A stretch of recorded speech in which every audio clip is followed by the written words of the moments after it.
SSC result 2025 প্রসঙ্গে কথা বলছি। দেখো, তোমরা যদি রেজাল্টে সন্তুষ্ট না হও তাহলে কি করবে, কারা পাস করবে রেজাল্টে, আর গত বছরের চেয়ে পাশের হার বেশি না কম হবে সেই বিষয়ে কথা বলবো।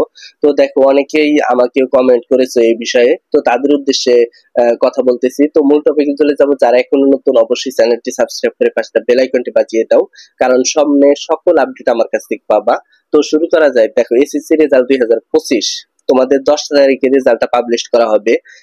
এখানে বলা হয়েছে যে 2টার সময় রেজাল্টটা পাবলিশ করবে। যেহেতু 2টার সময় রেজাল্ট পাবলিশ করবে, অবশ্যই একটা সময় তোমাদের অ্যালার্ট থাকতে হবে যে কিভাবে রেজাল্ট দেখতে হয়, কিভাবে তোমরা রেজাল্ট বের করবা এবং কারা পাস করবে। দেখো, শিক্ষকরা বলেছে যে 4 ক্যাটাগরি শিক্ষার্থী পাস করবে।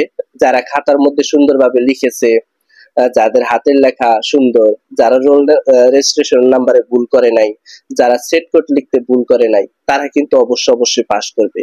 আর যারা মূল টপিকের উপর লিখে আসছে তারা কিন্তু পাস করবে। এখন পাস করার কিছু টেকনিক আছে, সেই অনুযায়ী যদি তুমি দিয়ে আসো, অনেকদিন আগে পরীক্ষা দিয়েছো, হয়তোবা তোমার মনে নাই, কিন্তু সেই অনুযায়ী কিন্তু শিক্ষকরা এবং বোর্ড কর্তৃপক্ষের যে কর্মকর্তা আছে তারা কিন্তু দেখেছে, তারা যথেষ্ট চেষ্টা করেছে তোমাদের জন্য পাস করিয়ে দেওয়ার জন্য, A+ করিয়ে দেওয়ার জন্য, ভালো রেজাল্ট করিয়ে দেওয়ার জন্য। এখন অনেক শিক্ষার্থী দেখা যাবে যে ফেল করবে, ফেল করলে তুমি ভেঙে পড়বা না, কখনোই না। তো গত বছরের চেয়ে পাশের হার বেশি নাকি কম হবে।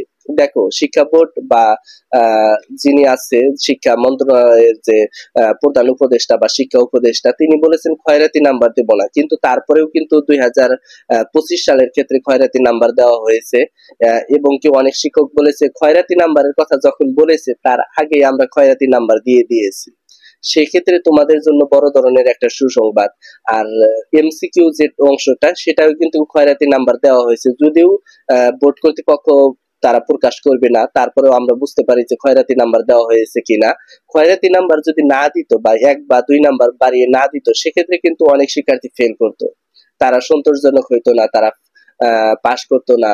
অনেকে আমাকে প্রশ্ন করেছো যে গ্রেস মার্ক দেওয়া হয়েছে কিনা, 6 বা 7 বা 8টা এমসিকিউ হয়েছে, সেক্ষেত্রে আমি পাস করব কিনা।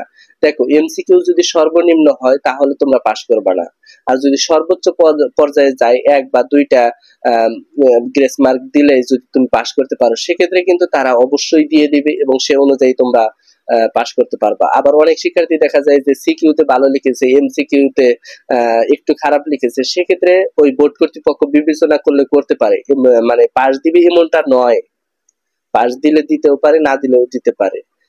এখন এটা সম্পূর্ণ বোর্ড কর্তৃপক্ষের উপর ডিপেন্ড করবে। তোমাদের জন্য দোয়া থাকবে, তোমরা সবাই পাস করো, আল্লাহ সবাই আশা পূরণ করুক।